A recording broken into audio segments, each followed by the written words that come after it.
A single modern chairlift can cost $10 million to install, yet it sits completely silent for 8 months of the year, while the owner continues to pay interest on the loan. To survive this narrow window, resorts must spend up to $1 million a season on electricity and water just to manufacture artificial snow when the clouds refuse to deliver. This high-stakes gamble has driven dozens of historic family-owned hills into bankruptcy, leaving a few massive conglomerates to control the industry through a subscription model that has quietly rewritten the rules of winter. We think of these places as winter playgrounds, but they are actually high-risk capital traps where the weather can bankrupt an owner overnight. Most ski areas operate on a razor-thin window of just 120 days to generate enough cash to cover the fixed costs of the entire year. But in the late 1990s, a desperate operator in Colorado realized that relying on the snow was a guaranteed path to ruin, prompting a radical experiment that would forever change how resorts make money. Ski resorts are among the most capital-intensive businesses on Earth. Every lift and every snowcat requires massive upfront capital before the first customer ever buys a ticket. For 8 months of the year, these multi-million-dollar assets sit completely idle, generating zero revenue while depreciation and interest payments continue to accumulate. A typical medium-sized resort in North America must bring in at least $5 million during the winter just to pay off its off-season debt and maintenance costs. This means that a slow start to the winter or a late opening can turn a profitable year into a catastrophic loss. The margins are so tight that a single warm week during the Christmas holidays can cost a resort up to 30% of its annual revenue. Operators are constantly racing against a ticking clock, watching the thermometer with the desperation of a day trader. The fixed costs are relentless, and they do not care whether the sky is blue or grey. From land leases to property taxes, the bills arrive every month, regardless of the snowfall. To make matters worse, the cost of the physical infrastructure required to open a mountain has skyrocketed over the past 2 decades. Underneath the fresh powder lies a complex network of debt that must be serviced year-round. If you want to build a resort today, you will need a bank account that can withstand some of the most expensive equipment costs in the modern recreation industry. Gondolas and high-capacity chairlifts are the most visible expenses on the mountain. Installing a basic fixed-grip quad lift that carries 4 people per chair can easily cost $2 million. If you want a high-speed detachable lift that slows down at the terminal for easy boarding, that price tag quickly jumps to $6 million. For major resorts that require massive gondolas or high-capacity 8-person chairs with heated seats, the installation cost can exceed $10 million for a single lift. These structures require helicopter transport to install towers on steep slopes, specialized concrete foundations, heavy cable assemblies, and custom-built terminal buildings. Once the lifts are built, you still cannot open without a way to prepare the snow for thousands of skiers. Snowcats are essential for this task, as they are highly specialized machines designed to grind down ice and lay down the perfect corduroy surface. Buying a new commercial grooming machine, like the Piston Bully 600, requires between $300,000 and $500,000.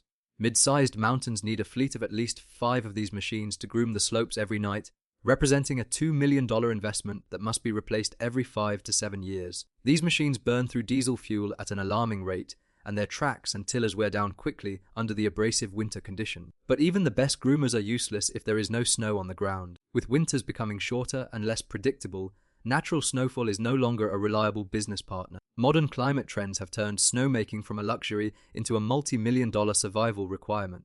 Building a snowmaking system requires burying miles of high-pressure steel pipes under the mountain to carry water and compressed air to hundreds of individual snow guns. Setting up a comprehensive snowmaking system can cost upward of $5 million just to install, before you even turn on a single pump. Then there is the lodge itself, which acts as the resort's retail hub. Skiers expect modern facilities with restaurants, equipment rental shops, restrooms, and ticket offices. Building a mountain lodge that can accommodate thousands of people in cold weather conditions can cost anywhere from $5 million to $20 million.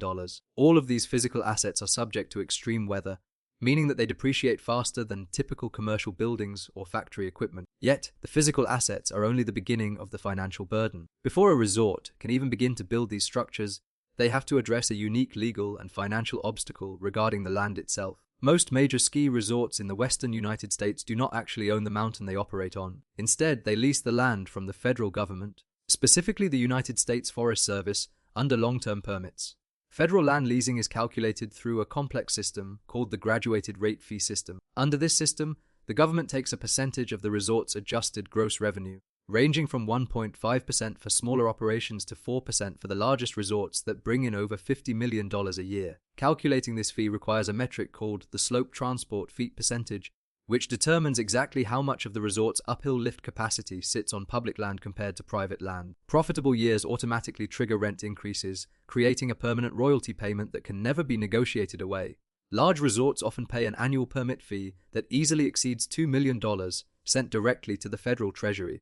Securing these initial land permits and financing the millions of dollars in equipment requires developers to look beyond simple bank loans. Traditional banks view ski resorts as high-risk ventures due to their seasonal nature and weather dependency. Because of this, developers must piece together a complex mix of equipment, leasing, and private equity. Equipment manufacturers like Pissenbully or lift builders like Doppelmayr will often lease equipment directly to the resort or offer specialized financing terms to make the sale possible. Developers of real estate and lodges will often partner with real estate investment trusts that buy the land and lease the buildings back to the operator, taking another slice of the margin. Carrying a high debt load means that before a resort even turns on the lifts for the season, they face millions of dollars in annual interest payments. Every summer, engineers must inspect every inch of the lift cables, searching for microscopic cracks or fraying in the steel strands. They must test the emergency braking systems under full load, placing heavy water barrels on the chairs to simulate the weight of a capacity crowd. One failed safety sensor or a worn-out gearbox can shut down a major lift for weeks, costing the resort tens of thousands of dollars in overnight shipping and emergency repair crews. State regulators will not allow a resort to open a single lift until these strict tests are passed, creating a high-pressure deadline that operators must hit every autumn. And as soon as the first snowflake falls, the monthly operational expenses start piling up like a winter blizzard. Utility bills represent the most volatile operating cost due to the demands of the snowmaking systems. Manufacturing artificial snow requires giant compressors to force water and air through snow guns at high pressure, consuming a staggering amount of electricity. During peak snowmaking periods, a large resort can consume up to 10,000 kilowatt hours of electricity every single hour, which is enough to power thousands of average homes. In a cold but dry month, the electricity bill for a single resort can easily surpass $300,000. Water is another massive expense, as resorts must buy water rights or pay municipal rates to pump millions of gallons of water up the mountain. Covering just 1 acre of trail with 1 foot of snow requires approximately 175,000 gallons of water. While most of this water eventually melts back into the local watershed in the spring, the upfront cost to pump and freeze it represents a massive cash drain during the autumn and early winter. Once the snow is on the ground,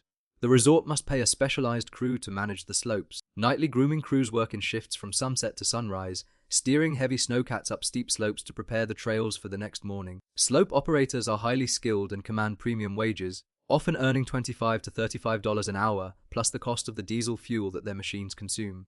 During the day, the focus shifts to safety, which is managed by the ski patrol. Ski patrol members must be certified in avalanche safety, wilderness medicine, and rope rescue techniques. Mid-sized resorts will employ between 20 and 40 full-time patrollers, along with volunteer crews, to manage trail safety and respond to injuries. Even a highly trained ski patrol cannot protect the resort from the threat of lawsuits. Because skiing is an inherently risky sport, liability insurance is one of the most expensive fixed costs in the entire operation. Resorts must carry massive general liability policies to protect against lawsuits from injured guests, employee accidents, and property damage. Annual insurance premiums have been rising by more than 10% year over year, forcing mid-sized resorts to pay between $500,000 and $1.5 million annually just for coverage. Even with these policies, a single major safety incident can lead to a lawsuit that exceeds the policy limits, threatening the survival of the entire business. Then there is the cost of seasonal labor, which is a constant logistical headache for resort managers. Operations require hundreds of lift operators, ticket agents, ski instructors, rental staff, and food service workers for only 4 or 5 months of the year. Finding seasonal workers who can afford to live in expensive mountain towns has become increasingly difficult, forcing resorts to build their own employee housing or raise starting wages. Such labor shortages have pushed payroll costs up to 24% of total operating expenditures for the average North American resort. Compounding these labor issues, workers must be hired, trained and housed weeks before the resort actually opens, creating a massive pre-season cash flow deficit. With so much money flowing out of the business before the season even begins, operators had to find a way to secure guaranteed revenue long before the first guest arrived at the mountain. In 1998, a Colorado operator changed the economics of skiing forever by introducing a cheap, bundled season pass that challenged the traditional industry model. Before this experiment, a single season pass at a major resort could cost up to $2,000, which limited pass ownership to a small group of wealthy, dedicated skiers. Vail Resorts adapted this concept into the Epic Pass in 2008 pricing season passes at a fraction of the cost, starting at just under $600. Skeptics viewed this pricing strategy as financial suicide, but it was actually a brilliant risk management move. By selling passes in the spring and summer,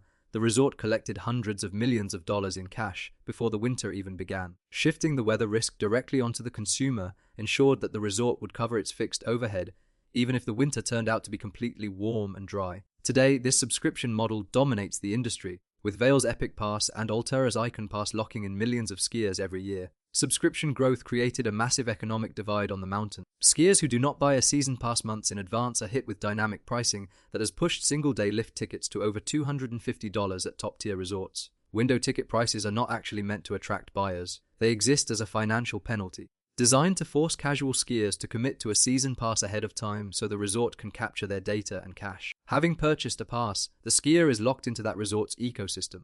Each plastic pass contains a radio frequency identification chip that scans automatically at every lift gate, tracking your movement across the mountain. Scanners generate millions of data points, telling the operators exactly which runs are popular, how long you wait in line, and when you stop for lunch. By analyzing this data, resorts can optimize their snowmaking and grooming schedules, while also sending targeted marketing to get you to spend more money at their restaurants. While the season pass is the gateway, the real profit lies in the secondary spend. When a family arrives at a resort, they must rent equipment, which can cost $75 per person per day. Families requiring instruction will pay over $200 for a single-day group lesson, while private instruction can easily surpass $1,000 a day.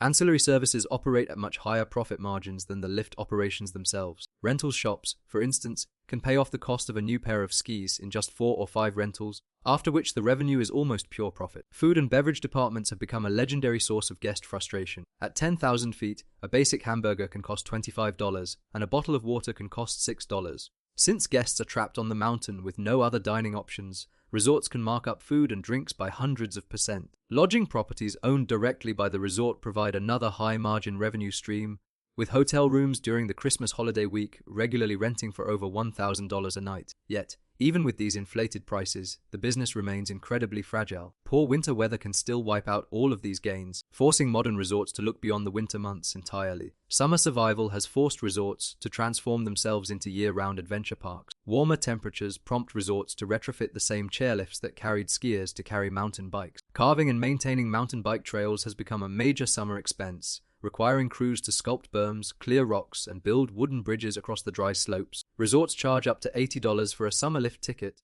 and bike rentals can cost over $100 a day. Some resorts have installed alpine coasters, zip lines, climbing walls, and mountain slides to attract families during the summer holidays. Off-season activities help keep the seasonal staff employed and generate steady cash flow during the months when the mountain would otherwise be deserted. Weddings and corporate retreats are another critical revenue source for the summer months. Hosting a wedding on top of a mountain can cost a couple over $50,000, and resorts can charge premium fees for catering and lodging. Booking 3 or 4 weddings every weekend allows a resort to generate hundreds of thousands of dollars in high-margin revenue during the off-season. Despite these summer operations, winter remains the primary driver of profitability, and the winter is becoming increasingly hostile to the traditional resort business model. Climate change has shortened the ski season in many parts of the world, with winters starting later and ending earlier. According to industry studies, lost skier visits and the increased cost of manufacturing artificial snow have cost the United States ski industry an average of $252 million every year for the past 2 decades. Independent hills find this financial pressure increasingly unsustainable. An independent resort typically lacks the capital to invest in the multi-million-dollar snowmaking systems required to guarantee an opening date. Without guaranteed snow, they cannot sell season passes in advance, leaving them completely exposed to the whims of the weather. Should they suffer 2 warm winters in a row, they are often forced to close their doors for good. Financial distress has led to a massive wave of consolidation in the industry. Large conglomerates like Vail Resorts and Altera Mountain Company have spent the last 2 decades buying up independent hills, adding them to their multi-mountain pass network. Conglomerates can survive a bad winter in Colorado because they own resorts in British Columbia, California, Vermont, and Utah where the snowfall might be better. Corporate owners can use the cash flow from their profitable resorts to subsidize the losses of their struggling ones. Pass holders benefit from this consolidation through cheaper access, but it has also stripped away the local character of many historic hills. Historic ski hills are becoming a relic of the past, replaced by corporate destinations with uniform lodges, standardized restaurants, automated ticket gates, and corporate branding. Within the modern ski industry,